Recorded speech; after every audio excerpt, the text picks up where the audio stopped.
எனக்கு மிகவும் பிரியமான அன்பு சகோதர சகோதரிகளை உங்களை பார்ப்பதில் அதிக மகிழ்ச்சி அடைகிறேன். கர்த்தர் இந்த நாளிலே கர்த்தர் நம்மை ஆசீர்வதித்து பலப்படுத்தும்படி கர்த்தர் நமக்கு கொடுத்திருக்கிற உன்னதமான வாக்குத்தத்தம் என்ன என்று பார்ப்போம். அது உபாகமம் 26:19 சொல்கிறது, புகழ்ச்சியிலும் கீர்த்தியிலும் மகிமையிலும் உன்னை சிறந்திருக்கும்படி செய்வேன் என்று கர்த்தர் சொல்கிறார். கர்த்தர் தமது ஜனங்களை பார்த்து சொல்லுகிறார், புகழ்ச்சியிலும் கீர்த்தியிலும் மகிமையிலும் உன்னை சிறந்திருக்க செய்வாரா. யாருமே கொடுக்காத உயர்வுகள், மேன்மைகள், ஆசீர்வாதங்களை கர்த்தரே உங்களுக்கு கொடுப்பேன் என்று வாக்கு கொடுக்கிறார். இன்றைக்கு அதே ஆண்டவர் உங்களை விசாரித்து உங்களை தொட்டு பலப்படுத்தும்படி தமது கரத்தை உங்கள் மீது நீட்டப் போகிறார் என்பதில் எந்த ஒரு சந்தேகமும் இல்லை. இன்றைக்கு அவருடைய கரம் உங்களை நீட்டும். இன்றைக்கு கர்த்தர் உங்களுக்கு அற்புதங்களை செய்வார். இன்றைக்கு அவர் உங்களை மேன்மைப்படுத்துவார். இன்றைக்கு அவருடைய கண்ணீரை துடைப்பார். இன்றைக்கு உங்களுக்கு முன்பாக இருக்கிற எல்லா இருளையும் அவர் வெளிச்சமாய் மாற்ற அவர் போதுமானவராய் இருக்கிறார்.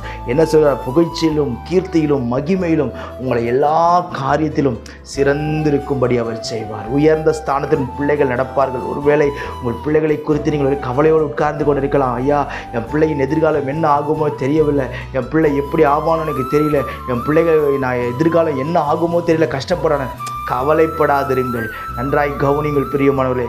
கர்த்தரை அறியாத ஜனங்களையே கர்த்தர் உயர்ந்த இடத்தில் உட்கார வைக்க பர்மிஷன் கொடுத்திருப்பாரேயானால் ஏனையா உன் பிள்ளையை வாழ வைக்க மாட்டார்? ஏன் உன் பிள்ளையை உயர்த்த மாட்டார்? கலங்காதிருங்கள். உன் பிள்ளை வாழ்ந்திருக்கும். நீங்கள் சந்தோஷமாயிருப்பீர்கள். இந்த ஆசீர்வாதங்கள் நமக்கு வேண்டுமே. ஆனால் நாம் செய்ய வேண்டிய காரியம் என்ன என்று வேதம் சொல்லுகிறது. அதே உபாகம் 26:18 சொல்லுகிறது, என்னுடைய கட்டளை எல்லாம் கை கொண்டால், என் கட்டளைகளை எல்லாம் கை கொண்டால் என்று வேதம் சொல்கிறது. கர்த்தர் நமக்கு எழுதி கொடுத்திருக்கிற கட்டளைகள், கர்த்தர் நமக்கு எழுதி கொடுத்திருக்கிற ஒவ்வொரு ஆசீர்வாதங்கள், ஒவ்வொரு வார்த்தைகளின்படி நாம் கை கொண்டு நடப்பேமே ஆனால் நிச்சயம் சொல்லுகிறேன், கர்த்தர் என்ன தெரியுமா செய்வார்? உங்களை மேன்மைப்படுத்துவார்.